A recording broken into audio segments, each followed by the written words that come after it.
বিসমিল্লাহির রহমানির রহিম। আলহামদুলিল্লাহ। ইলমুত তা'লিল এর ক্লাসে আজ আমরা কুল শব্দের বিস্তারিত তাহকিক জানব। কুল শব্দটি ৯টি জিনিসের মাধ্যমে এটার তাহকিক আমরা জানার চেষ্টা করব। ১ নাম্বার আসিগা। সিগা হলো ওয়াহিদ মুযাক্কার হাজির। ২ নাম্বার আল বাহস, বাহাস আমর হাজির মা'রুফ। ৩ নাম্বার আল বাবু, বাব নাসরা ইয়ানসুর।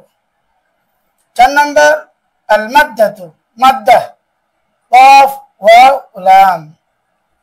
৫ নাম্বার আল মাসদারু, অর্থাৎ কুল শব্দের মাসদার কি। ৫ নাম্বার আল মাসদারু আল কওল। ৬ নাম্বার মা'না সিগা, সিগার অর্থ কি, অর্থাৎ এই কুল সিগাটির অর্থ কি। তুমি একজন পুরুষ কথা বলো, অথবা তুমি একজন পুরুষ বলো। ৭ নাম্বার মা'নাল মাসদারি, মাসদারের অর্থ কি। আমরা যে বলে আসলাম মাসদার হল আল কওলু, এটার অর্থ কি, কথা বলা অথবা শুধু বলা। ৮ নাম্বার আল জিনসু, জিন্স কি, জিন্সের সহি না জিন্সের গায়রে সহি। গায়রে সহি দিয়ে আবার বিভিন্ন প্রকার রয়েছে, সেটা কোন প্রকার। জিন্স হলো মু'তাল আজওয়াফে ওয়াফি। মু'তাল মানে যার মধ্যে হরফে ইল্লত হয়, আর আজওয়াফে ওয়াফি মানে যার আইন কালেমা হরফে ইল্লত হয়। কফ ওয়া লাম, কফ হলো ফা কালেমা, ওয়া হলো আইন কালেমা, লাম হলো লাম কালেমা। এখানে আইন কালেমা হরফে ইল্লত হয়েছে, আর আইন কালেমা হরফে ইল্লত হলে তাকে আজওয়াফ বলে। যেহেতু ওয়াও এজন্য আজওয়াফে ওয়াফি, মু'তাল আজওয়াফে ওয়াফি। কুল শব্দের তাহলিল কি, আমরা একটু খেয়াল করি।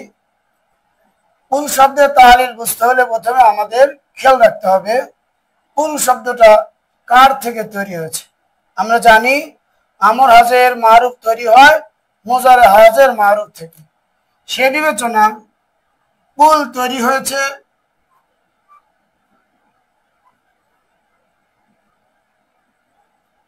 তাকুলু থেকে, কুল তৈরি হয়েছে তাকুলু থেকে।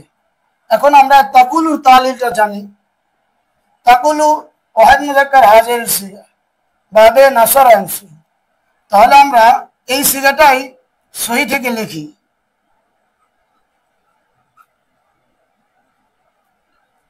তানসুরু, তাকুলু সহির সাথে মিলে নাই। তাহলে এখন আমরা তাকুলুকে তানসুরুর ওজনে লিখব।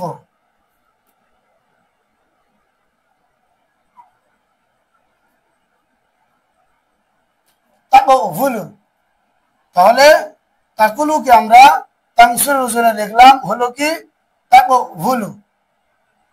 কফ হরফে সহি সাকিন, ওয়া হরফে ইল্লত, তার উপর জম্মা পড়া কঠিন, এই জন্যে ওয়ার জম্মাকে কফের উপর দেওয়া হয়েছে, ওয়াকে সাকিন করা হয়েছে।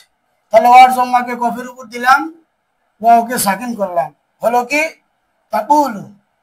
তাহলে তাকুলু ছিল কি তাকুলু, হলো কি তাকুলু। এখান থেকে আমরা আমর তৈরি করব। আমরের প্রথম কাজ হলো আলামতে মুজারাকে বিলুপ্ত করতে হবে। তাহলে হলো কি কুলু।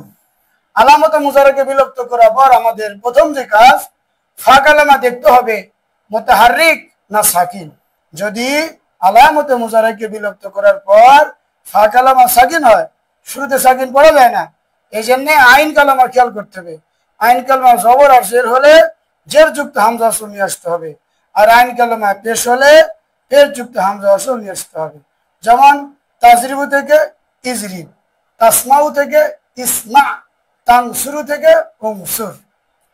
আর যদি ফা কালেমা মুতাহাররিক হয় তাহলে তো পড়া যায়, শুরুতে হরকত, হামজা আসল আর প্রয়োজন নেই, এজন্য হামজা আসল আর আনা লাগবে না। এখন আমাদের খেয়াল করতে হবে লাম কালেমা। হামজা আসল আনি আর হামজা আসল না আনি, আমাদের লাম কালেমা দেখতে হবে হরফে ইল্লত কি হরফে ইল্লত না। যদি হরফে ইল্লত হয় পড়ে যাবে, আর যদি হরফে সহি হয় সাকিন হবে।